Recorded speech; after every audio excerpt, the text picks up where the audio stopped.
சமையல் சாதம் காய்கறிகளும் பிரமாதம் அந்த கௌரவ பிரசாதம் இதுவே எனக்கு போதும்.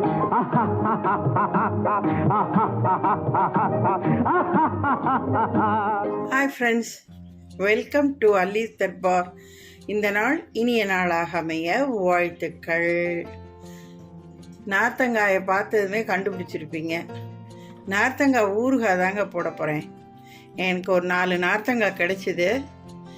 ஸோ நார்த்தங்காய் ஊறுகாய் போடுறதுக்காக ரெடி பண்ணியிருக்கேங்க. நல்ல குக்கிங் வாட்டரை ஒரு 3/4 சட்டி வச்சு அது நல்லா கொதித்ததும் அப்படியே அடுப்பை ஆஃப் பண்ணிவிட்டு இந்த நார்த்தங்காயை அதில் போட்டு வைங்க. ஒரு மேக்ஸிமம் ஒரு 15 to 20 மினிட்ஸ் இல்லை ½ அன் ஹவர் மேக்ஸிமம் இருந்தால் போதுங்க. இதில் போட்டு வச்சுட்டு அப்புறமா நம்ம இந்த வெந்நீர்லேருந்து நார்த்தங்காயை எடுத்துட்டு நம்ம ஊறுகாய் எந்த அளவு பீஸ் நமக்கு தேவையோ அந்த அளவுக்கு இந்த நார்த்தங்காயை நறுக்கிட்டு உப்பை போட்டு நல்லா 1 நாள் இல்லைன்னா 2 நாள் நல்லா குலுக்கி விட்டு அந்த உப்பில் நல்லா ஊறினதுக்கு அப்புறம் தாங்க நம்ம வந்து ஊறுகாயை தாளிக்கணும். ஸோ இது வந்து ஃபஸ்ட்டு ப்ரிலிமினரி ஒர்க். இது வெந்நீரில் நார்த்தங்காயை போட்டு ஒரு ½ அன் ஹவர் கழித்து நார்த்தங்காயை நான் காட்டுறேன் பாருங்கள். வெந்நீரில் ½ அன் ஹவர் போட்டதுக்கப்புறம் இந்த பச்சை கலர்லாம் மாறி ஒரு மாதிரி கலரே சேஞ்ச் ஆகி நல்லா சூப்பராக இருக்குங்க காய். இது எதுக்காக இந்த மாதிரி போடுறதுன்னா, அப்படியே டைரெக்டாக நம்ம நறுக்கி ஊறுகாய் போட்டோம்னா ரொம்ப ஒரு மாதிரி கசக்கும் புளிப்பும் ஜாஸ்தியாக இருக்குங்க. இந்த வெந்நீரில் இந்த மாதிரி போட்டு எடுத்தோன்னு சொன்னால் அந்த புளிப்புத்தன்மை ஓரளவு மட்டுப்படும், அதாவது குறையும். அதுக்காக தான் இந்த மாதிரி நார்த்தங்காயை வெந்நீரில் போட்டு எடுத்து ஊறுகாய் செய்கிறதுங்க. ஓகே, நான் இப்போ இதெல்லாம் உங்களுக்கு செஞ்சு காமிச்சிட்டு ஊறுகாயும் எப்படி போடுறதுன்றதையும் நான் செஞ்சு காட்டுறேங்க. ஃபஸ்ட்டு இந்த ஒர்க்கை முடிச்சுக்குவோம், அடுத்தது நான் ஸ்டெப் பை ஸ்டெப்பாக உங்களுக்கு நான் காட்டுறேன். ஓகே,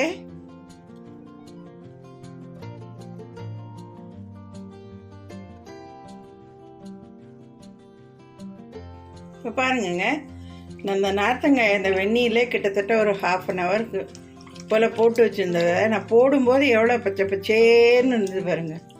இப்போ பாருங்கள், அந்த கலரே மாறி போய் ஒரு மாதிரி பழத்தை தொட்டாலே ஒரு மாதிரி நல்லா சாஃப்டாக சூப்பராக இருக்குது பாருங்கள்.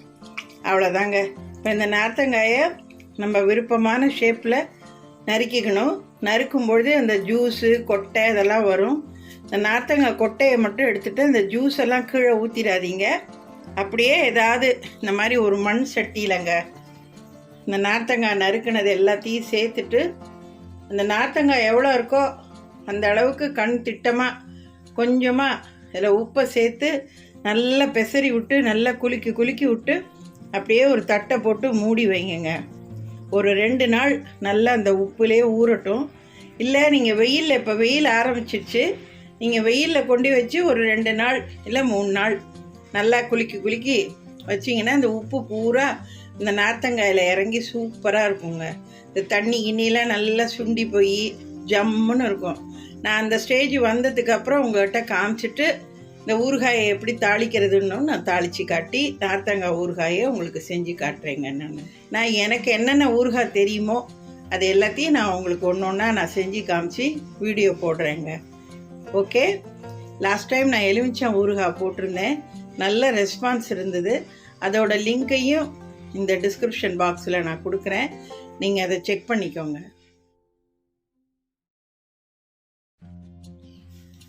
ஹாய் ஃப்ரெண்ட்ஸ், இப்போ இந்த நார்த்தங்காய் ஊறுகாய்க்கு இந்த நார்த்தங்காயை நறுக்கிட்டு நான் வெயிலில் வந்து ஒரு 5 நாளுங்க தொடர்ந்து வச்சு பாருங்கள், நல்லா நார்த்தங்காய் எல்லாம் சூப்பராக காஞ்சி நல்லா ட்ரையாக இருக்குது பாருங்கள். இப்போ இந்த நார்த்தங்காயிலங்க நான் வந்து ஒரு 1/4 கப்பு அளவுக்குங்க தனி மிளகாத்தூள் சேர்த்துருக்கேன். சேர்த்துட்டு ஒரு 1/4 கிலோ அளவுங்க, 250 ml நல்லெண்ணெய், இதயம் நல்லெண்ணெய்ங்க, இல்லை செக்கு நல்லெண்ணெய், நல்லெண்ணெயாக எடுத்து அதில் நல்லா 1 டேபிள் ஸ்பூன் அளவு கடுகை வெடிக்க விட்டு இந்த எண்ணெய் நல்லா சூடாக இருக்கும்போதே அப்படியே எடுத்து இதில் ஊற்றிடணுங்க. ஊற்றி நல்லா கிளறி நல்லா 1 நாள் ஃபுல்லாக வைங்க. இந்த எண்ணெயிலேயே இந்த மிளகாத்தூள் இதெல்லாம் நல்லா ஊறட்டும். ஒரு நாள் கழித்து ஊறுகாயை டேஸ்ட் பண்ணி பாருங்கள். உங்களுக்கு காரம் பத்தலை, உப்பு பத்தலைன்னு நினச்சா எது உங்களுக்கு தேவையோ அதை வந்து தேவையான அளவு நீங்கள் ஆட் பண்ணி நல்லா கிளறி ஒரு 4-5 நாள் இந்த எண்ணெயிலேயே அப்படியே இந்த நார்த்தங்காய் நல்லா ஊறுற மாதிரி நல்லா ஊற விடுங்கங்க. அதுக்கப்புறமா எடுத்து ஒரு பாட்டிலில் ப்ரிசர்வேட்டிவ்ஸ் பண்ணி வச்சுக்கோங்க. அவ்வளோதாங்க நார்த்தங்காய் ஊறுகாய். ஓகே, நான் இப்போ இதெல்லாம் எண்ணெயெல்லாம் நான் ஊற்றிட்டு தாளிச்சிட்டு உங்கள்கிட்ட காட்டுறேன். நீங்கள் எப்பொழுதுமே ஊறுகாயெல்லாம் தயார் பண்ணும்பொழுதுங்க இந்த மாதிரி மண் சட்டியில் தயார் பண்ணுங்கள். ஏன்னா நம்ம உப்பு போட்டு வெயிலில் நம்ம காய வைக்கும்பொழுது இந்த மண் சட்டி தாங்க நல்லா அப்சர்வ் பண்ணும் உங்களுக்கு. வேறு பாத்திரம், பித்தளை பாத்திரம், அலுமினிய பாத்திரம், சில்வர் பாத்திரம், ஏன் பிளாஸ்டிக்கில் கூட நீங்கள் வச்சிங்கன்னா கூட இந்த நார்த்தங்காயில் உள்ள அந்த ஒரு புளிப்பு ஆசிட் பார்த்திங்கன்னா பாத்திரத்தையே அப்படியே வீணாக்கிடும். இன்னும் நீங்கள் பித்தளை, அலுமினியம், சில்வர் இதிலெல்லாம் வச்சிங்கன்னா அந்த பாத்திரத்தோட அந்த இரும்பு தன்மையானது இந்த ஊறுகாயில் சேர்ந்துருங்க உப்போடு ஊறும்பொழுது. அதனால் தயவு செஞ்சு இந்த மாதிரி மண் சட்டியிலேயே ஊறுகாயெல்லாம் தயார் பண்ணுங்கள். அது ரொம்ப உடம்புக்கும் நல்லது, எந்தவித சைடு எஃபெக்டும் கிடையாதுங்க உங்களுக்கு. இது ரொம்ப முக்கியமான பாயிண்ட்டு. தயவு செஞ்சு ஊறுகாய் தயார் பண்ணுறீங்கன்னா இந்த மாதிரி மண் சட்டி பாத்திரத்திலேயே தயார் பண்ணுங்கள். ஊறுறதும் மண் சட்டியிலே ஊற ஊற அந்த மண்ணோட இயற்கை தன்மையானது இந்த ஊறுகாயை அவ்வளோ சூப்பராக நல்லா ப்ரிசர்வேட்டிவ்ஸ் பண்ணி கொடுக்குங்க உங்களுக்கு. ஓகே, இது நல்லா அனுபவப்பட்டவங்களுக்கு இந்த பாயிண்ட்டு தேவையில்லை. புதுசாக கற்றுக்கிறவங்களுக்கு, பிகினர்ஸ் அண்ட் லேர்னர்ஸ்க்கு இந்த பாயிண்ட்டு ரொம்ப இம்பார்ட்டன்ட்ங்க. ஓகே, இப்போ இதில் ஒரு டேபிள் ஸ்பூன் மஞ்சத்தூளும் நான் சேர்த்துருக்கேங்க. நான் அதையும் நீங்கள் ஒரு மஞ்சத்தூள், நல்லெண்ணெய், இந்த பாருங்கள் வெந்தயமும் வறுத்து வச்சுருக்கேன், ஒரு டேபிள் ஸ்பூன் வெந்தயமும். இது நல்லா ஆறுனதுக்கு அப்புறம் இதை பொடி பண்ணி இதையும் இதோடு சேர்த்துருங்க. வெந்தயம் சேர்க்கும்போது மட்டும் கொஞ்சம் குறைச்ச அளவாகவே சேருங்க. பத்தலைன்னா அதுக்கப்புறம் நான் எப்போ வேணாலும் ஆட் பண்ணிக்கலாம். வறுக்கிறத ஒரு டேபிள் ஸ்பூன் வெந்தயத்தை வறுத்துக்கோங்க. சேர்க்குறத தேவையான அளவு சேர்த்துட்டு மிச்சம். இப்போ பாருங்கங்க, இந்த மிளகாத்தூள்லாம் போட்டு வச்சுக்கணும் இல்லையா, அதில் இந்த எண்ணெயில் கடுகை வெடிக்க விட்டு அப்படியே இதோட சேர்த்துட்டேங்க.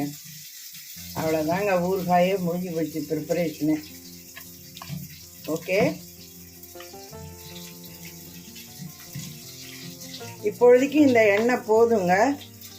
இதை நல்லா ஊற ஊற பார்த்தீங்கன்னா நம்ம இதில் ஊற்றின எண்ணெய் ஃபுல்லாக அப்படியே மேலே மிதந்து நிற்குங்க. அதனால் நீங்கள் எடுத்ததுமே ரொம்ப எண்ணெயை நிறையா ஊற்றிடாதீங்க.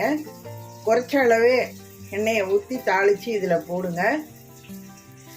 நம்ம ஊற ஊற எண்ணெயோட தன்மையை பார்த்துட்டு அப்புறம் சேர்த்துக்கலாம். எப்பொழுதுமே ஊறுகாய்க்கு ஒரு முக்கியமான இன்க்ரீடியன்ட்ஸ்ன்னு பார்த்தீங்கன்னா எண்ணெய் தாங்க. எப்பொழுதுமே ஊறுகாய்க்கு மேலே அப்படியே 1 இன்ச்சு தழும்ப எண்ணெய் இருந்தால் தாங்க ஊறுகாய் கெட்டு போகாது. ஊறுகாய்க்கு 3 இன்க்ரீடியன்ட்ஸ் ரொம்ப இம்பார்ட்டன்ஸு. 1 உப்பு, அடுத்தது எண்ணெய், 3வது மிளகாத்தூள், வெந்தயம். இதெல்லாம் தாங்க ரொம்ப இம்பார்ட்டன்ஸான இன்க்ரீடியன்ஸு.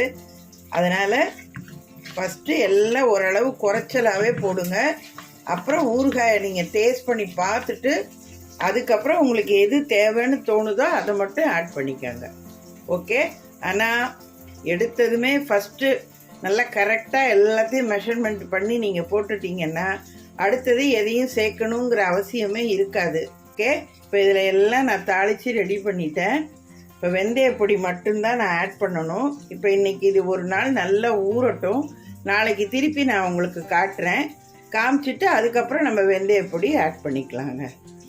ஓகே, இப்போ பார்த்தா நமக்கு ஒன்றுமே எண்ணெயே பத்தாத மாதிரி இருக்கும். பட் இன்றைக்கி ஃபுல்லாக நம்ம விட்டுட்டு நாளைக்கு பார்த்தோன்னா நம்ம ஊற்றின எண்ணெயில் முக்கால்வாசி அப்படியே மேலே மிதந்து இருக்குங்க. நான் நாளைக்கு திருப்பி உங்களுக்கு நான் காட்டுறேன். இதில் நான் என்ன வெந்தய பொடி சேர்க்கலை, நாளைக்கு தான் நான் சேர்க்க போகிறேன். ஓகே,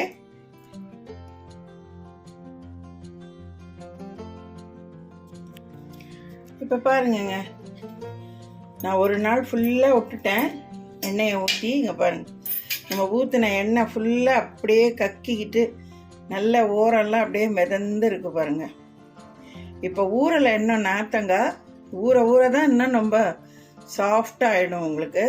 இருந்தாலும் நாங்கள் மோர் சாதத்துக்கு தொட்டு சாப்பிட்டோம், பிரமாதமாக இருக்குங்க.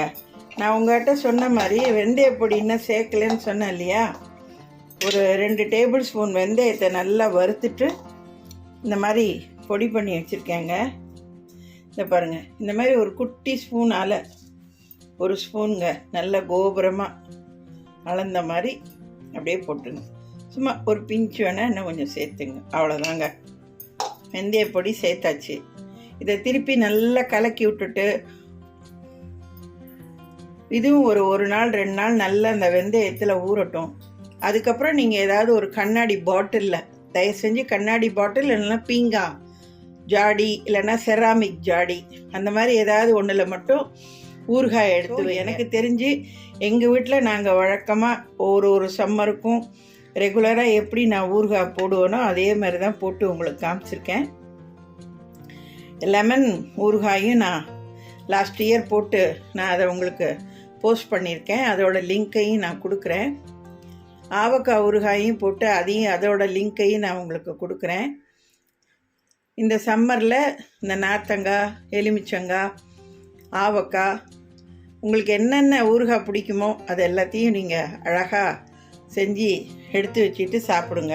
இன்னொரு டிப்ஸுங்க, ஊறுகாய் வெரைட்டிஸ் ஆஃப் ஊறுகாய் எவ்வளோ வீட்டில் நம்ம யூஸ் பண்ணுறோமோ அவ்வளோக்கு எவ்வளோ குபேரன் நம்ம வீட்டில் வந்து தங்கி அளவில்லாத செல்வங்களை வாரி வழங்குவாருன்ற ஒரு ஐதீகமும் இருக்குங்க. எல்லாத்துக்கும் தொட்டுக்கலாம். சாம்பார் சாதம், ரசம் சாதம், தயிர் சாதம், வெரைட்டி மீல்ஸ் எதுக்கு வேணாலும் தொட்டுக்கலாங்க இந்த ஊறுகாயை. ஓகே, உங்களுக்கும் இந்த வீடியோ பிடிச்சிருக்குன்னு நினைக்கிறேன். நீங்களும் இதை விரும்புவீங்கன்னு நினைக்கிறேன். என்னோடய சேனலை சப்ஸ்கிரைப் பண்ணுங்கள், லைக் பண்ணுங்கள், ஷேர் பண்ணுங்கள், கமெண்ட் பண்ணுங்கள். ஆல் பெல் சிம்பலை கிளிக் பண்ணிக்கோங்க. என்னோடய வீடியோ எல்லாம் உங்களுக்கு உடனே நோட்டிஃபிகேஷன் சிம்பலோடு வந்துடும். எனக்கு நல்ல சப்போர்ட் பண்ணுங்கங்க. வாழ்த்துக்கள். வாழ்க வளமுடன். அடுத்த ஒரு ரெசிபீஸில் உங்களை நான் சந்திக்கிறேன். பாய்.